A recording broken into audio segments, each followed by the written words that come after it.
Welcome back. We are talking 5 big money mistakes you cannot afford to make. I am super excited. It's day 5. We are wrapping up, winding down this challenge, but we are going to go out with a bang. So definitely stick around for the entire day. I'm going to be sharing 5 huge money mistakes like you can't afford to make. And then from there, I'm going to be interviewing 3 of my rock star clients. I don't know what direction we're going to go. I've got questions I want to ask them. We're going to be diving in deep. And I brought them on because I want you to hear from other people than just me. I want you to hear from them.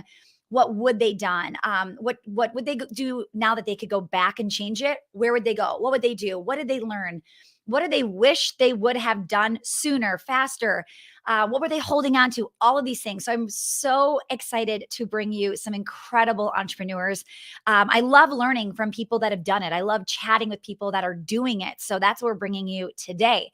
So, let's jump into housekeeping. If you're watching on Instagram, I am in our Facebook group. Slides are up, so make sure to come join us here.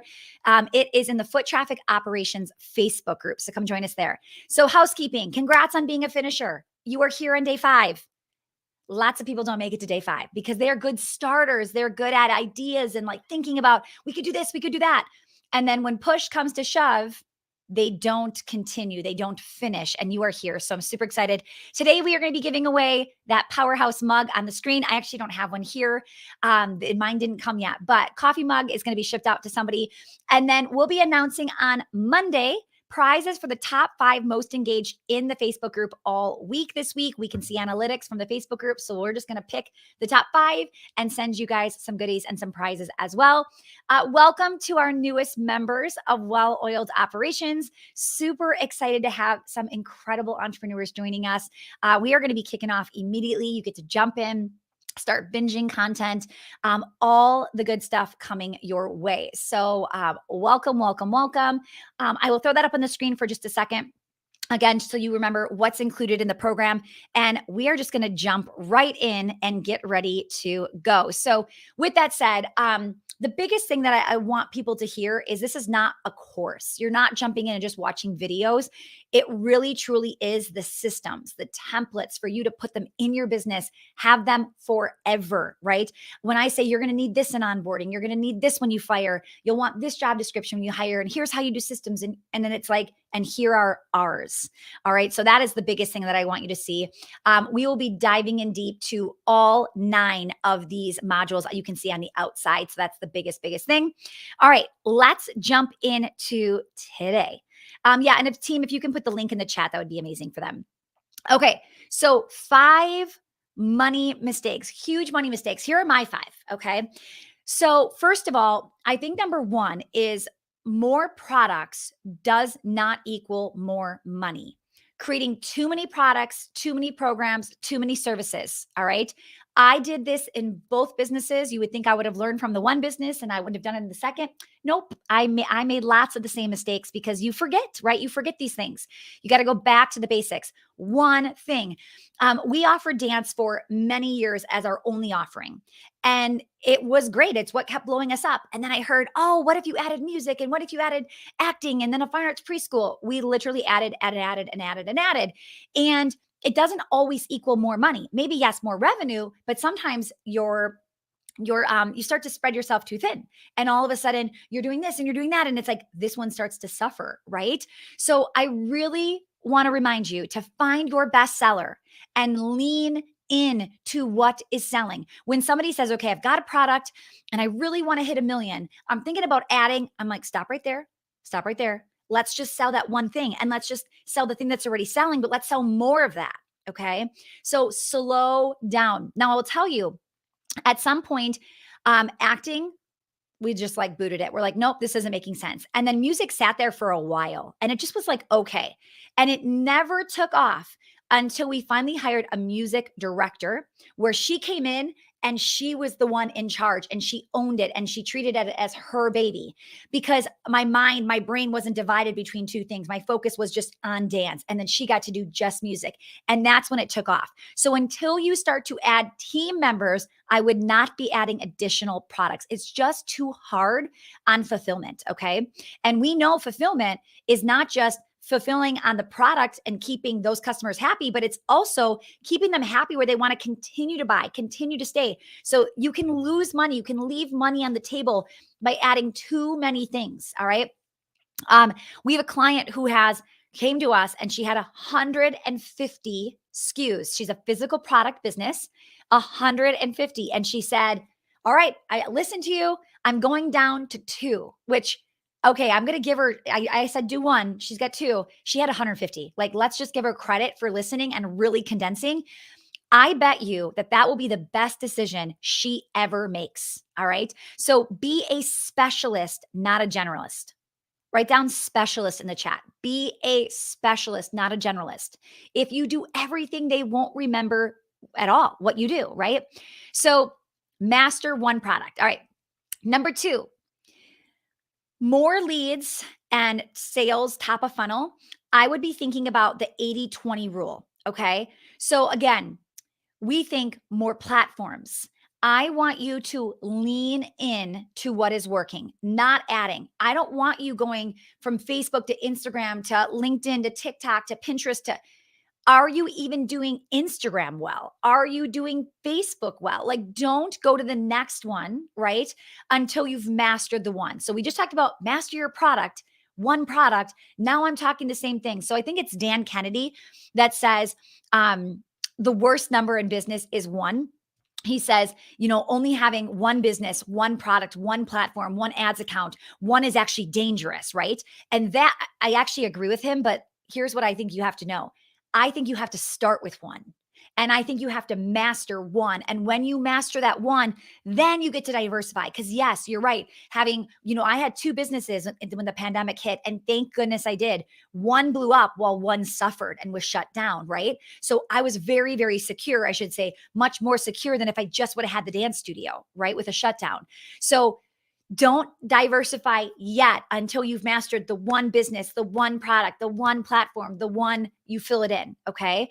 So don't be checking out TikTok if your Instagram is not that great. If you're mediocre on Facebook, what are you doing jumping over to LinkedIn? Do you see what I'm saying? Master the power of 1, then you diversify. Don't diversify too soon. Okay. Number 3. Number 3 is a big one. And I want to hear from you as I'm talking with number 1, number 2. Did you make those mistakes? I made all of these mistakes. Did you make any of those mistakes? Let me know in the comments below. Okay. Number 3. I think this is the biggest one. Being cheap, trying to save money. You can save your way into closing your business, into shutting your business down, right? You think you're saving money by hiring the cheaper candidate, like, oh, I got a deal. This person normally goes for like $20 an hour, but she asked for 14. So I took her, right? It's like, no, right? No, like, trust me, the person that doesn't understand that this role should be $20 an hour and you get it for 14, this is not the best use of that person's time, right? Like, you've hired the wrong person. They don't fully understand what it is. Like, they're so new that they don't understand what it is quite yet. So be really, really careful. So don't save your way by hiring the cheapest person that comes your way. All right. Now, another thing is listening to a free podcast. So even though I need the program, but the podcast is good, right? Like, I'm getting a lot of the podcast. So I've heard people say, I'm just going to soak up their podcast and like really dive in deep. Like, I don't know that I need the product. Now, here's what I do. And I probably do this to the extreme. I'll hear some of these podcasts and I'm like, this is good. Like, this is really, really good. I go very quickly into like the highest tier. I just go all in.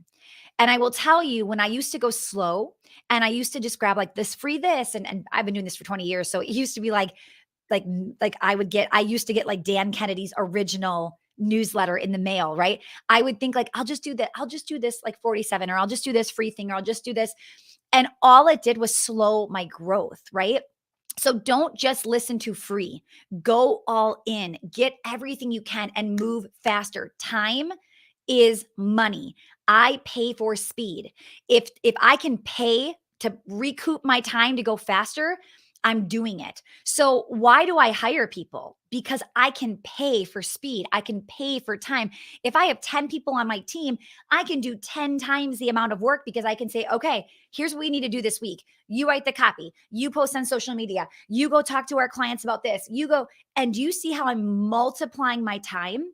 Do not think, oh, but it's cheaper just to have me do it. Like, why would I pay somebody to do that? I can do it. Do not be cheap. Okay.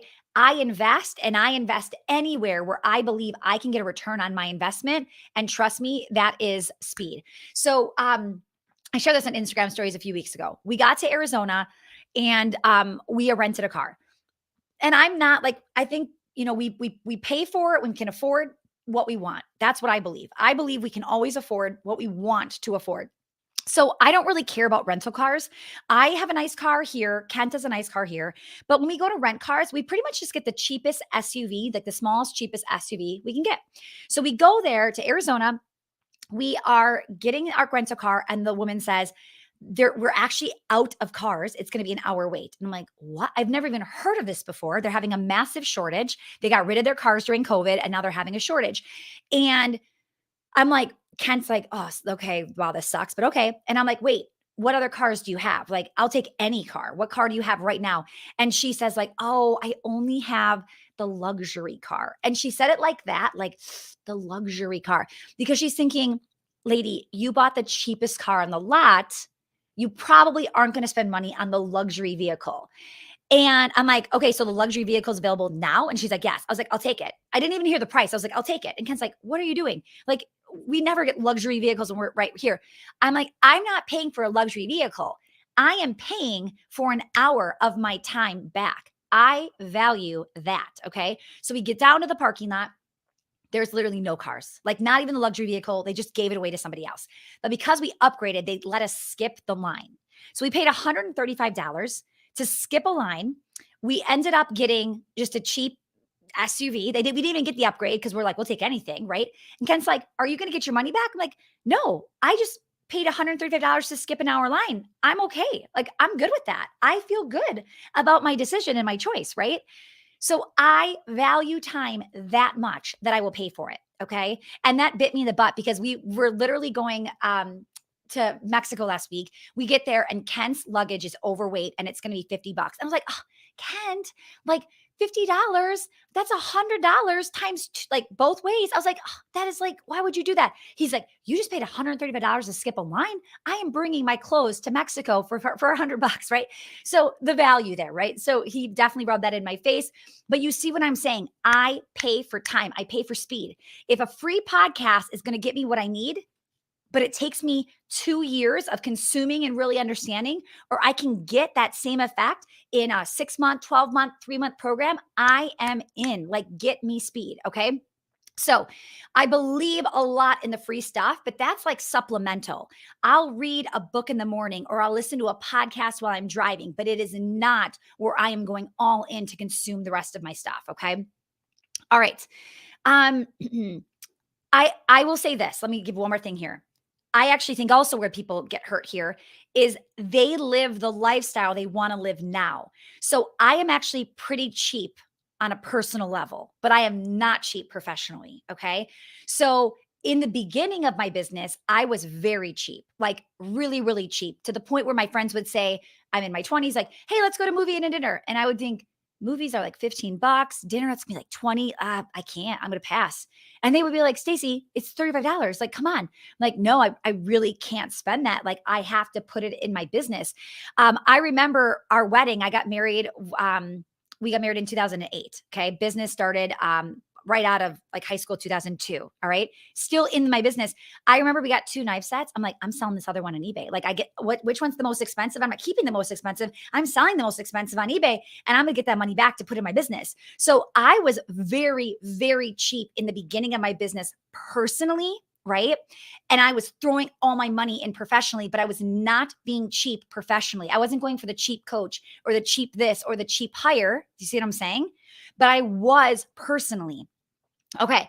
Now, even today, I definitely wouldn't say I'm cheap personally. We have nice things, but I'm definitely more frugal than what I could be spending. Like the house we live in, we could probably live in a house twice as nice, but we don't live extravagantly, right? But in our business, we spend top dollar. So don't mix the two, and do not watch people online flying in private jets, buying fancy cars, doing all the things. And you think, well, I've got to live like a 7-figure entrepreneur. So I'm going to go get, the G Wagon. Slow your roll here. Like you're not ready for the G Wagon. Okay. So please make sure that you are thinking differently personally than you are professionally. Does that make sense? Give me a big yes in the chat.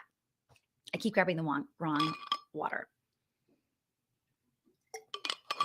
All right, loving it. Instagram. If you are watching here and you want to join us in the Facebook group, go to the Foot Traffic Operations group.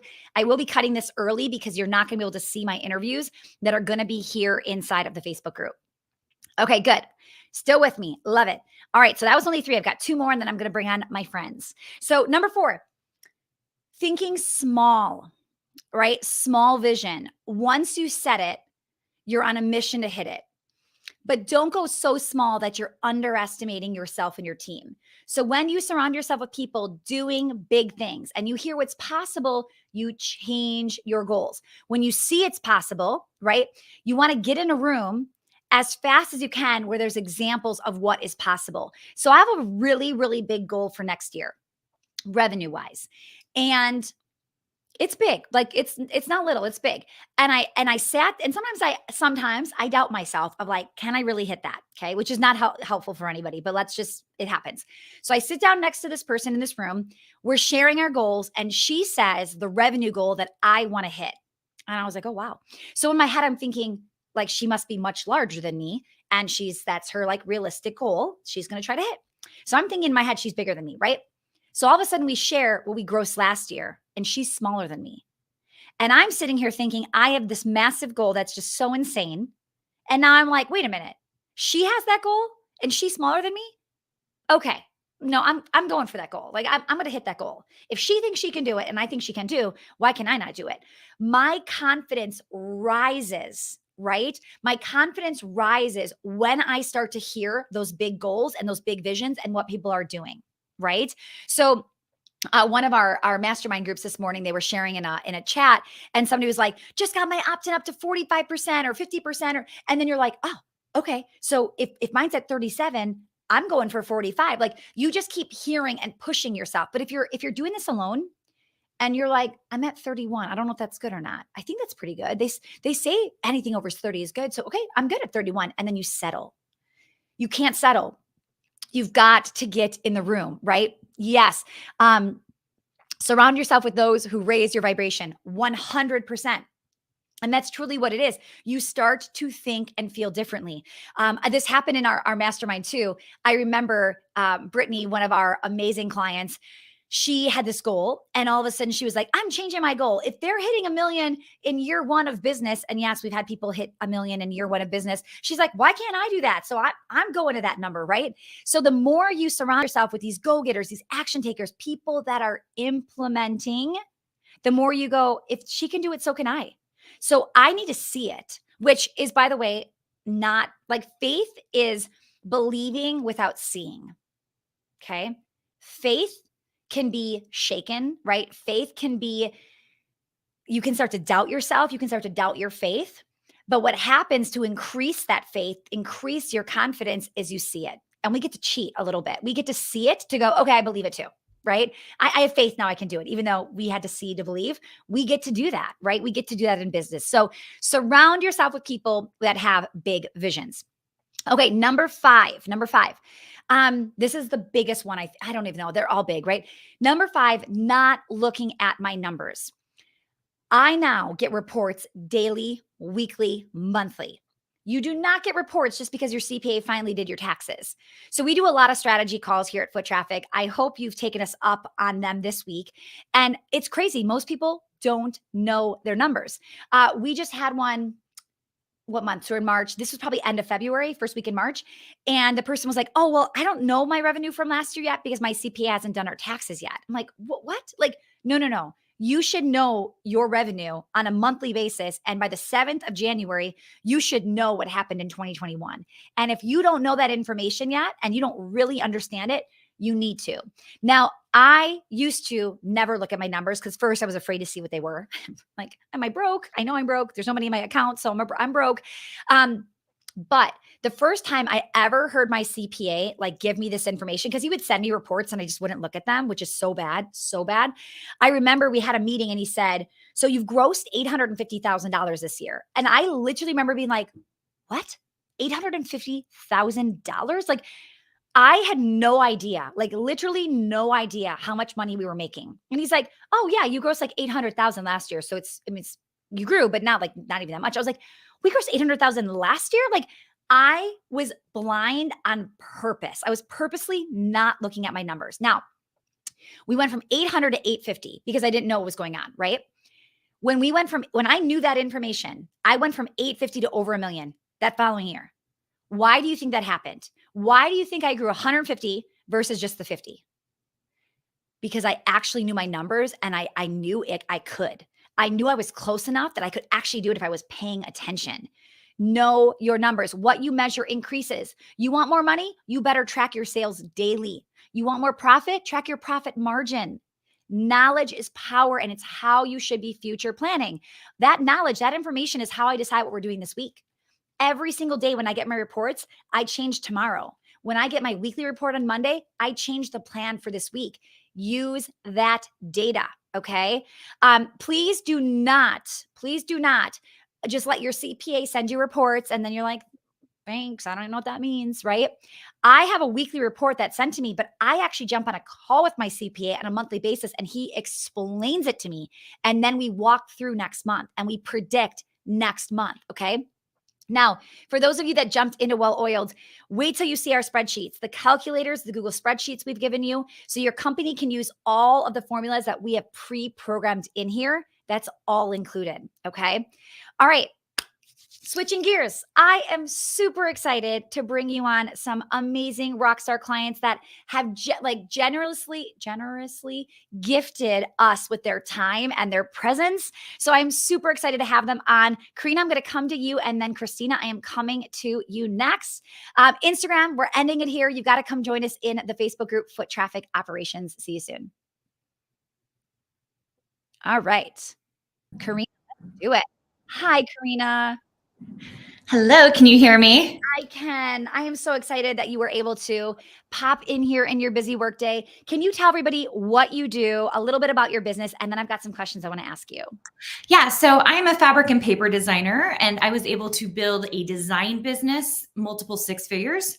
But not even a year, I created a design program to educate designers how to do design differently than basically everybody else and to actually make money.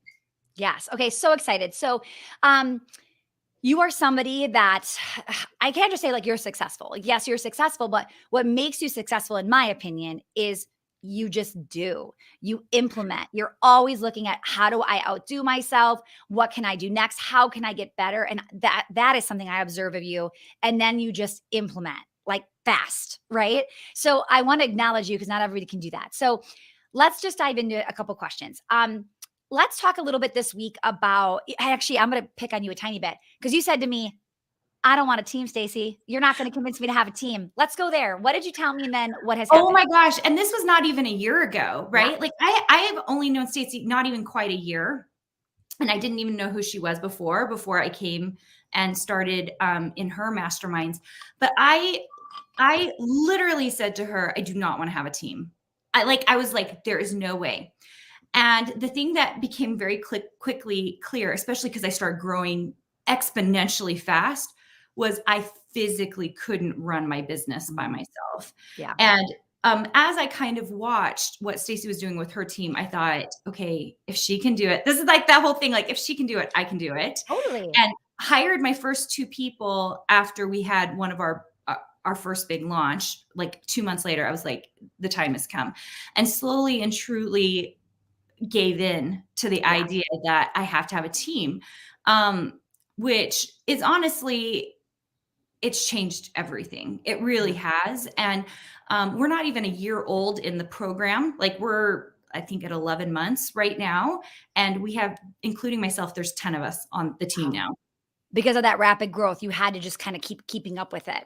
Yeah, and I think that's where I could have stinted our growth, right? Okay. Like that I think that is where when you say like you start being cheap with your money, which I do have great profit margins, but if I had been super cheap, I remember it was only 2.5 months ago that I hired my first full-time person, and that was our director of operations. That was a scary moment because I was like, okay, this is a big step. I'm now hiring leadership. And when I started thinking about it in that way, I was like, this changes everything. Best decision ever. I'm so grateful I did it. But to be totally honest, it was so scary. So how did you like what made you just still do it? Like it was scary, you were nervous, but like what was your brain telling you in that moment? Well, I think one of the greatest things about the mastermind programs that powerhouses is that you do feel like you have to level up because everybody in the room is so high level. And all I thought was, first of all, we're on track to hit 1 million this year, and Which is which crazy. insane because it was zero. Like it was zero not even a year ago. We're on track to hit 1 million, but honestly, we've looked at the trajectory of the program. We're set to hit probably 3 million next year and possibly get up to 10 million even quicker than that. And suddenly, once we started seeing those numbers, or I started seeing those numbers and started looking at the trajectory of what we were doing, I just thought, I have to hire one full-time Yeah, person yeah. just to put into place what I knew was going Yeah, forward. absolutely. Now, knowing you were very hesitant about a team, what was like the first step for you? What was one of the easiest things that you were able to let go of in the beginning? So for me, I know that most people think it's social media, but for me, it was video editing. We Okay. just had so much content. And I knew if I could just get this one little very easy thing off my list, which it wasn't easy, it was like 10 hours a week. So I really recommend for anybody who's thinking about hiring your solopreneur, because I was right there, like not even a year ago, Yeah. is to look at your actual like workload and go, what could I easily hand over to somebody else so that I can feel more confident that I can hand more things off my plate? So it was Yeah. like the video editor was the first one because it was very tactical. Like I Yeah. knew exactly what to give them. And you were doing it and you had stuff on your plate. So you're like, I got to get rid of this. Yeah. So that was easy. The second person I hired was a VA Okay. because I thought I have all this stuff. And if I could just hand them over to someone and see how they did and Yeah. basically test my leadership skills out on someone, then I think that would be a I good love it. good for I'm going to me. you're just my guinea pig to test if I can lead or not. Okay. Good to know. He's been amazing. Okay. Um, what was a scary decision? And you kind of already shared this, but like, and what was another scary decision you had to make, but you're glad you did in the end? Definitely the full-time person. That was like Yeah. a crazy Have one. you But have you then hired another full-time person since her? no, but all Okay. people who can become full-time people. Okay. So that was an interesting mindset shift. We Okay. only hired people who were so interested in being in the company that we said, eventually, if you would like to go full time, we would love to Perfect. give you full time position. I think the second scariest thing was actually my husband quitting his job. Oh, yeah. So we grew so quickly that I'm suddenly paying salaries over here, and we're like, why are we, he was working 50 hours a week. Why are we doing this? This makes zero Yeah. sense.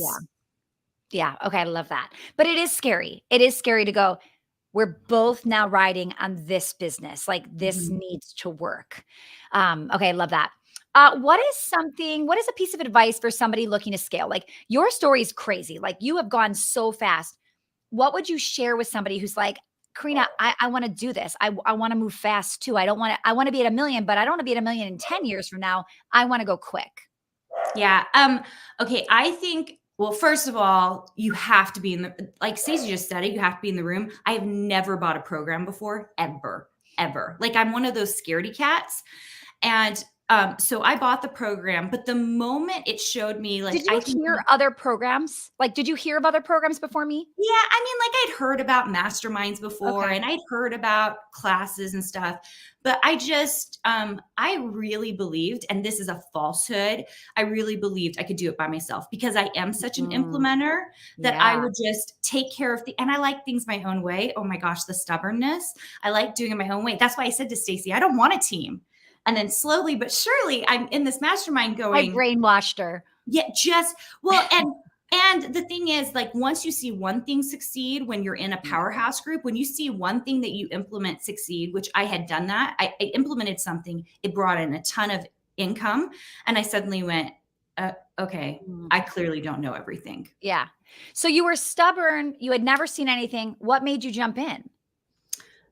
Results. Like, honestly, literally by doing the things that you told me to do, and Okay. you didn't tell me to do it. Yeah, yeah, You yeah. told other people in the program to do it, and Yeah. I was like, "Yeah, I'm doing that." Okay. Interesting. Oh, so good. Okay. Um, what is something that held you back that you have finally moved past? Ooh, that one's hard. There's okay, I'm still Or what is struggling something with currently hold yeah, yeah, yeah. I was gonna I want say people to see you can be successful and still have stuff going on. and honestly, you guys, like, I literally we're not even a year into the program, and I know, like, I know without a shadow of my doubt that we haven't even hit 7 figures, and I know we'll hit 8 figures. Like, that's the crazy mindset that goes on when you're with a group like this.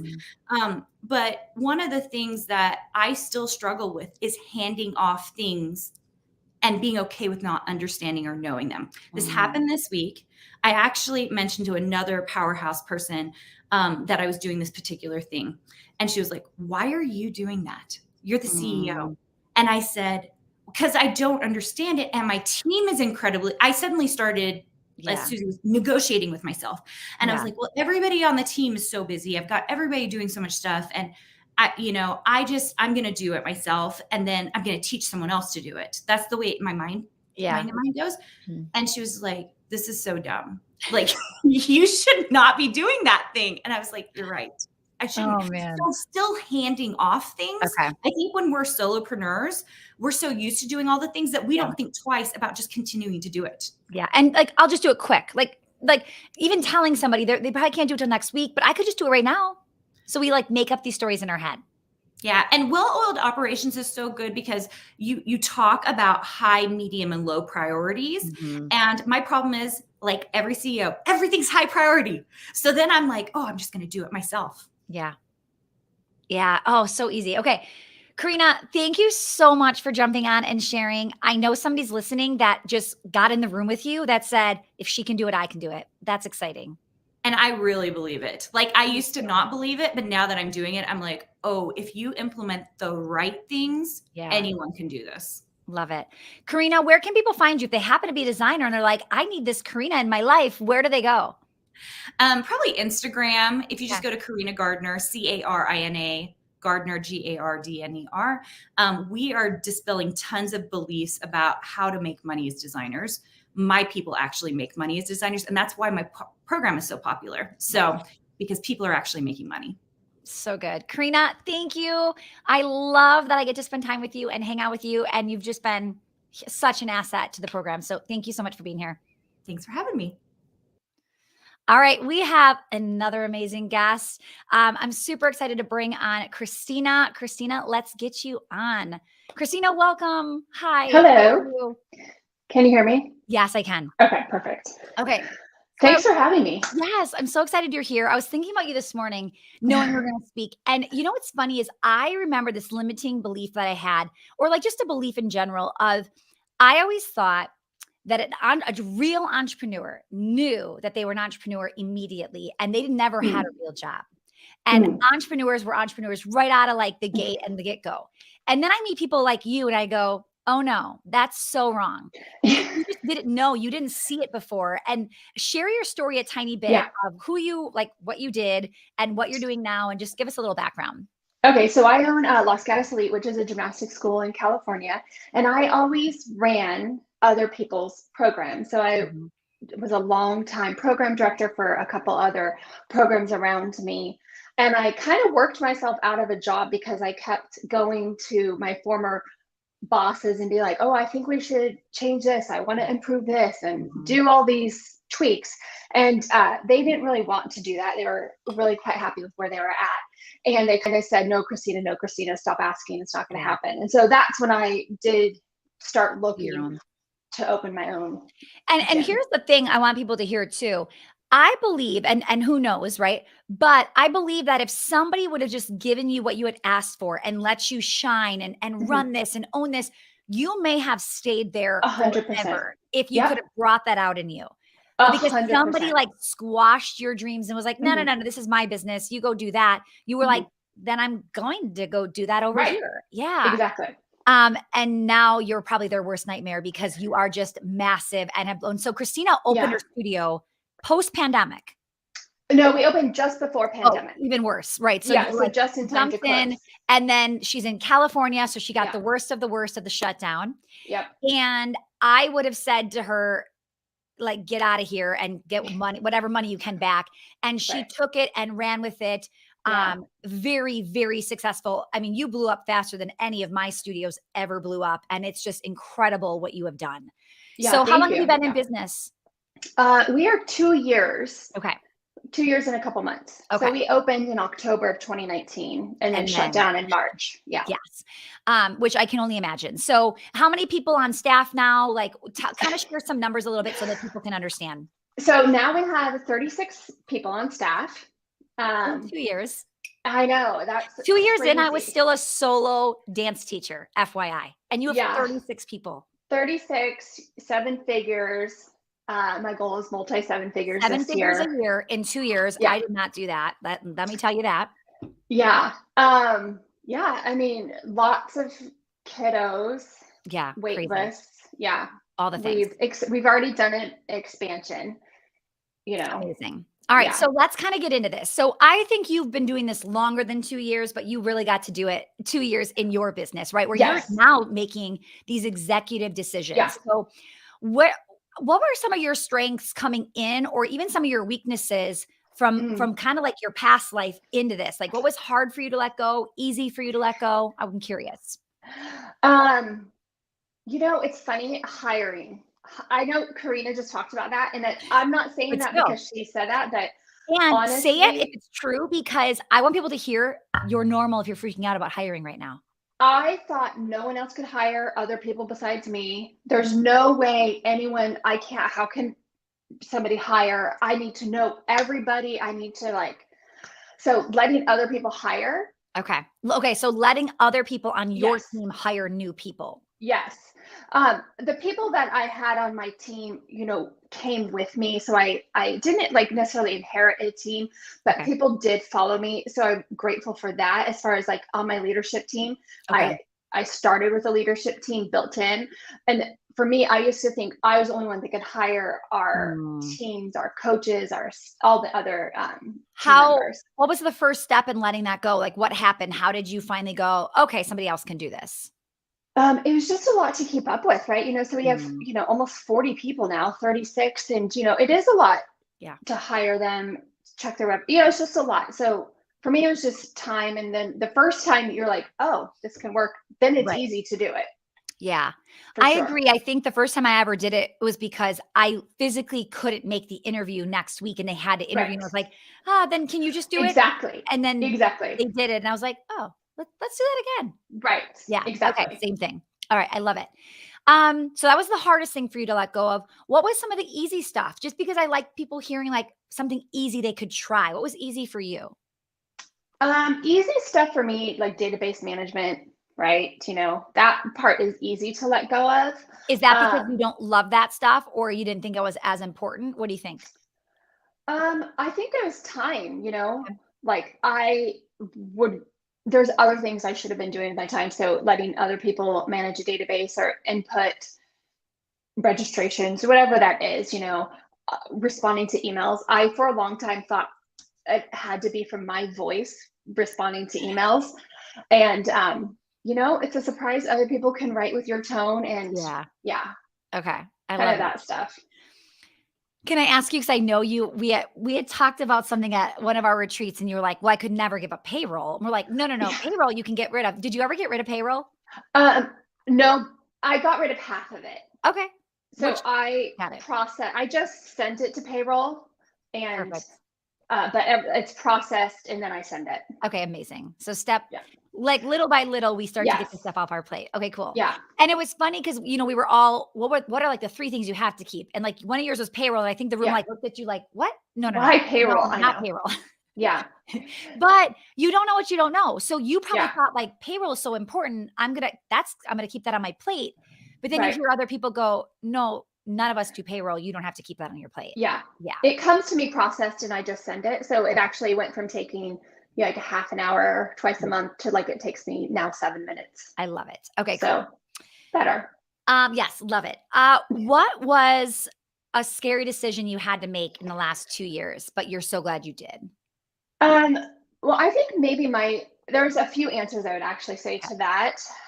The scariest decision was, well, first closing, right? But I had to close, Um, we moved all our equipment outside. Those were really tactical things that were logistics that were scary, but necessary. But like kind of something that I did was like putting all my leadership team on salary with like bonus structure and all this stuff and taking them off at hourly. Yeah. That was really scary. Yeah. But oh my goodness, it made such a difference. It made a difference in them. Okay. Because like now they have that ownership. They just had this ownership and they were like, that was the scariest, but the best thing. What about it was scary for you? Like what came up for you in your mind when you were thinking about it? These people are trusting me for their livelihood, like what if we don't have the continual revenue coming in? But the one thing it did is it got them really on the team. They weren't like working, clocking in, clocking out. They were a lot more available. They were doing more. They were more invested, a lot more invested. It's funny how we have these like horrible thoughts and ideas of like, oh, I don't know if I could do this. And then you're like, oh, it was the best thing we ever did. Right. 100%. And not that much more expensive. Like, I don't even think I actually noticed like this huge jump. Yeah. Yeah, for sure. And, you talking about, being closed inside, having to decide to move your stuff. You moved like 6,000 square feet of equipment or something outside. Yep.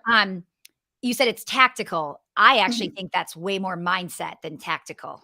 I mean, I can't imagine going to bed that night before thinking, are we really moving 6,000 square feet of equipment outside the parking lot? Well, we didn't know we would be doing, we didn't think it'd be for 10 months though, right? I really thought it'd be 6 weeks, blah, blah, blah. It's a lot of work. Well, and I just want people to see too, the mindset that goes into your success. There are people that did not do that did not think about it, that probably even saw you and thought, she's nuts. Yeah. Right? And it's so much mindset that's going through when you're figuring this out. Okay. I want to ask a money question. So because we talked about like being cheap, not being cheap, all the things. What was something money-wise, financially, something super scary that you thought, I don't know if I can do this, but you're glad you did invest, whether that's people, programs, anything you can think of? I would actually say every single thing I've done, from investing in my team, like even investing in myself, I'm part of Powerhouse and I did foot traffic first. I do other, industry specific things. I'm already planning on bringing my team to other things and they appreciate it so much. And it is an investment. Absolutely. Right. So investing in them and investing in myself, leadership skills, but equipment, gymnastics is expensive, right? But every time I'm like, oh, I don't know. And then it pays off, right? For sure. The other thing, I forgot what I was going to say. It goes back to, investing in my team salary too, right? Yes. For sure. They're grateful. They have something to live off, Absolutely. to incorporate. Yeah. Love that. Okay. Last question.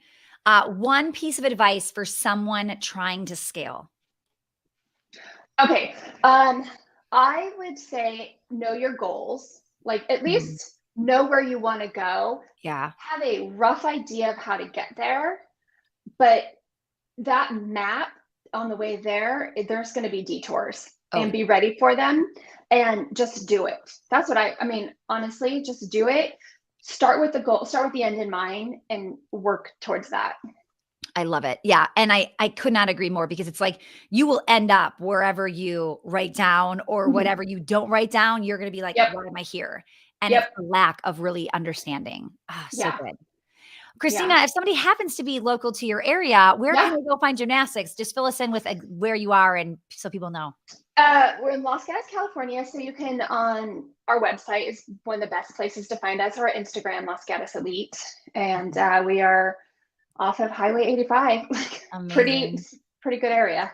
Christina, thank you so much for sharing, just being here, letting people hear what's possible, getting through like the worst of the worst. Like, I mean, talk about opening your business, not at ideal time, but you did it. You made it. You're Yeah. here. You're still going.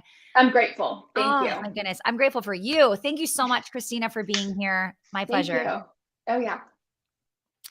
All right. I hope you got some good takeaways from those two incredible ladies. And this was a perfect time because Christina brought up that roadmap. So let's actually go back there. Let's kind of recap and let's wrap up this week really strong.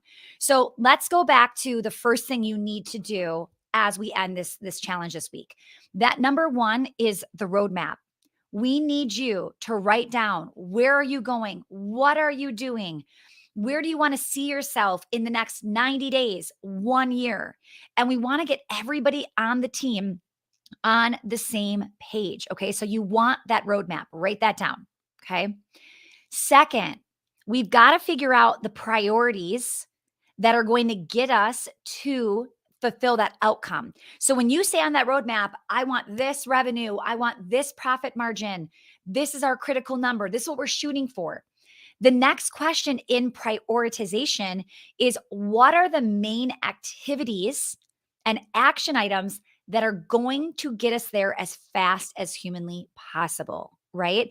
So, prioritization, and this does not just mean you prioritizing, but you prioritizing for your team, your leaders prioritizing for their teams, really getting everyone to understand the urgency and the order of importance. So this is pretty massive, okay? Before you think, let's hire, let's bring on somebody, I want you to think about maximizing ROI. I want you to think about, are the people we already have, including you, the CEO, are we maximizing our time? Are we efficient? Right? What are our best uses of our time? What are I have 4 things that I am in charge of in this business that I do over and over and over again. And if it's not a part of those 4 things, somebody else needs to be doing it. Right? Do you know what those are for every one of your people? Do you know what the KPIs are for them to be hitting every single week? Right?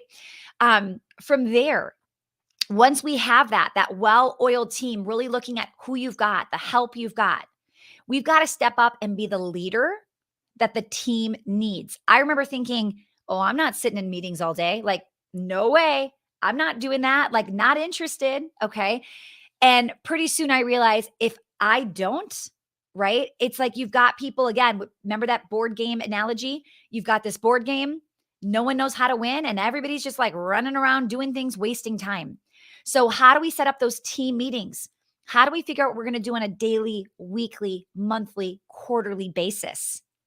What are the boundaries and communications we're putting in place? How many of you are in well-oiled operations already and got to see yesterday's training on boundaries and communication? Share some thoughts you have in the comments, because yesterday was a big day. I saw some big ahas and some big takeaways from people that said, I'm doing this all wrong. People are interrupting me. And actually, Christina was the one that shared last year at this time, she had like 30 direct reports, and I think she's down to 5. So she fixed up her organization chart, made sure she didn't have everybody and now she has 36 people. She would have 36 people texting her, messaging her, right? She doesn't have that anymore, right? So really putting that into place, putting the boundaries in place with a communication cadence, all right? Next, we go through that solid foundation. So before you ever hire and bring anybody new on, we just had this morning in VIP. Somebody said, I've never onboarded anybody and like we've been in business a while. So like, what do I do? And I just said, you're going to go to them and say, I missed a couple steps. We did not do what we should have done when you onboarded, 6 years ago, 8 years ago, 3 years ago.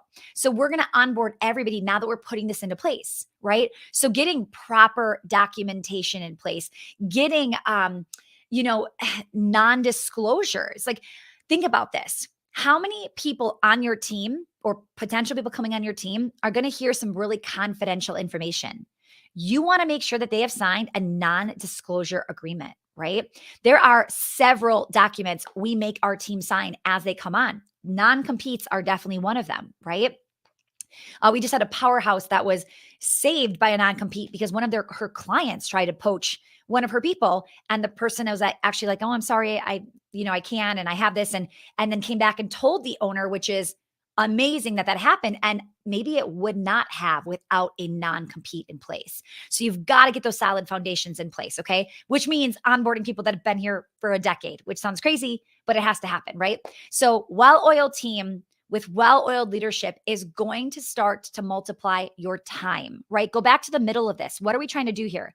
We are trying to build a freedom business, right? With well-oiled operations, we want you to get growth. We want you to actually grow your gross revenues, but we don't care about gross revenues if there's not a profit margin, right? We want to see that profit margin increase. And again, we don't care about the revenue and the profit if you're working 7 days a week, 24 hours a day, right? So we've got to figure out, how do we get those three things while giving you that freedom business, right? And the last missing piece of this puzzle is your systems, right? Actually getting standard operating procedures in place. What does that look like? Who is doing what? How does everybody know what it looks like to win in this board game, right? The next piece, leverage. I'm so excited to teach leverage coming up soon. Leveraging your current calendar and the dream calendar of what you want it to look like. Everybody's dream calendar is different and everybody has a different date. So some people are saying, I want a 5-year calendar. Some people are saying, I'm going to work in this business for 14 more years. So let's get a 14-year calendar out. Let's get 20 years. Let's get whatever that number is. And we start to say, how do we make sure that you aren't just doing the same thing over and over? And then 20 years later, you're like, okay, but now I want to leave. It's like, you can't sell it or pass it off as nicely as you would if you weren't thinking about starting to intentionally fill in the gaps, right? So I have a plan of how I'm going to be getting out of certain responsibilities over the next decade, right? So when I think about me removing myself from the studio, it was not a quick overnight switch, right? It was little by little by little. And now, I've been out of the business for 9 years. There are people that go to that business, that frequent that business, buy from the business.